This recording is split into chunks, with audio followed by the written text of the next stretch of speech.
Hi everyone, it's Don and I hope you're having a fantastic day. Well, we got some good news for the people on the Carnival Pride. Well, some good news anyway. We also have a new symbol on a Carnival cruise ship that might just make the difference when you're sailing out of that port for some people. And then we have a tale of two cancellations on the same company and how the passengers were treated completely different.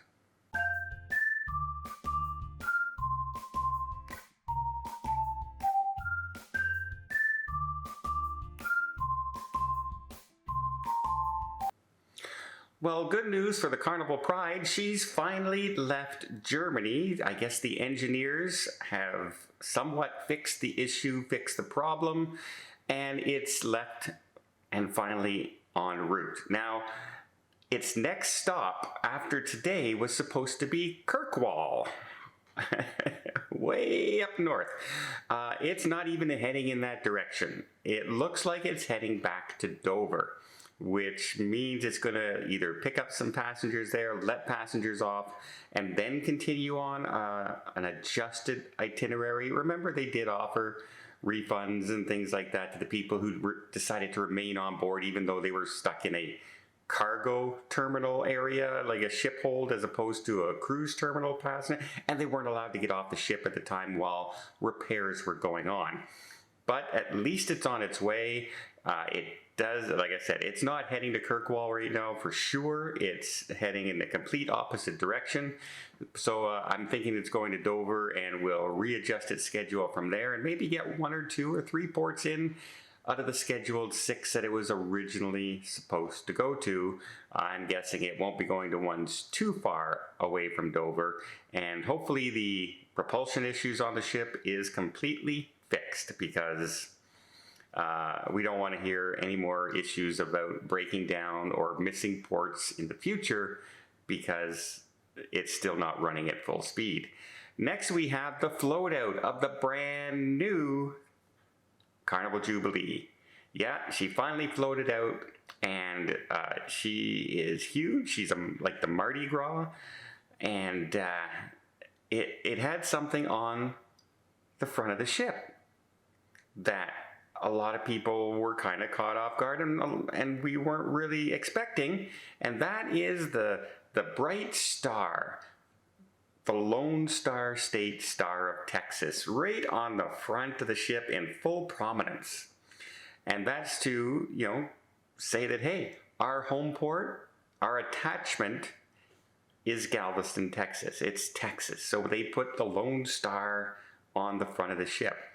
And people who live in Texas are quite loyal to Texas, right? I mean, just like wherever you live, you're pretty loyal normally to the city and the state or the province that you live in. I think that actually is a brilliant decision, and could actually say to people, hey, I was thinking on taking a cruise out of Galveston, and you know what? I think I'm going to go on that ship now, simply because they put that star there. People are very loyal, and quite often make heart decisions when there's an equal choice, right? Well, I have this ship and this ship. I like them both. They're both there. But you know what?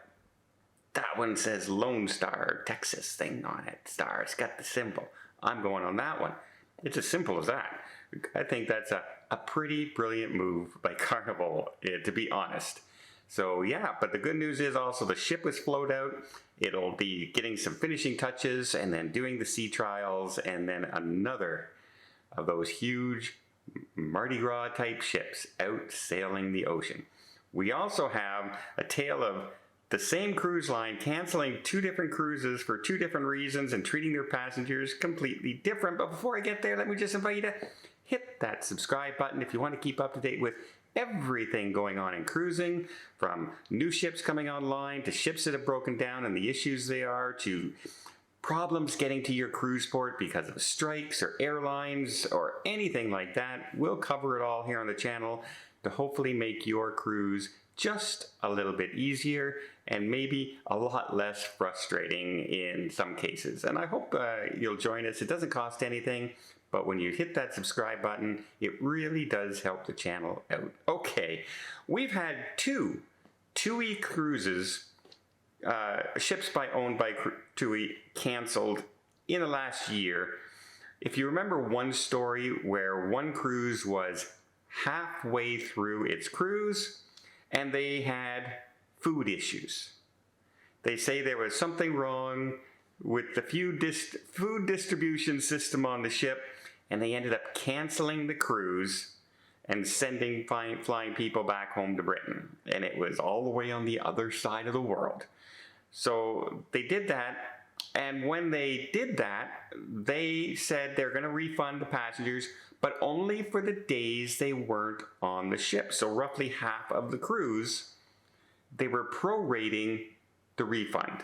They ran out of food, had to cancel the cruise, and were only prorating the cruise. You're not going to get all your money back. Sorry, we're going to take half of it anyway. Well, that didn't sit well with so many passengers that they actually filed a class action lawsuit for it. But then they just also heard that the recent ship, when the TUI ship caught fire in the engine room and had to change and postpone and cancel part of its cruise, everybody on that ship was offered a full refund. And they said, well, what's the difference? It was a unexpected situation, yes. We didn't expect you to run out of food to serve us. You didn't expect your ship to catch on fire. They're both the same. Why would one get a prorated cruise refund and the other get a full 100% refund? And yeah, that's a good question. When TUI was contacted, they said, look, both cancellations were completely different reasons, and that's why passengers' refunds are treated differently. Yes, okay, yes, completely different reasons. One was a fire, one was you didn't have enough stuff to service the clients that you booked on the cruise. That's like you had a cruise and only 4 of your crew members showed up to service the 1,000 people on the ship. So you had to cancel the cruise, and then you said, well, you know what, we tried, we're only going to give you half your money back because the crew didn't show up. It's not really an emergency. I don't think that holds water with me. I don't think that those two situations, when a cruise line has to cancel the cruise for their own reason, for something that happened, an emergency like a fire, or an unplanned event like, hey, we got no food to serve you on board. Our ovens are all down. Our kitchen is completely closed. So we have to send you home. That's not the passenger's fault. That's not weather related. That's not an act of God. That's either a planning issue or a mechanical issue. And in both cases, they should have been treated exactly the same as far as I'm concerned. And that's why, for one, you don't have a lawsuit, and for the other, you do have a lawsuit. Was it worth paying the lawyers and the court fees and everything, going to court on a chance to lose over half the money on one cruise? I don't know. I guess to TUI, it was. Let me know in the comments down below. What do you think? Do you think they both should have been treated equally? Or do you think, no, one was an emergency because it was a fire, and the other was just an unexpected occurrence? I really don't see too much the difference. Well, I hope you liked this video. If you did, please give it a thumbs up. Want to see more tips, more tricks, more travel vlogs from around the world? Hit that subscribe button. Until next time, have yourself a safe and a great vacation.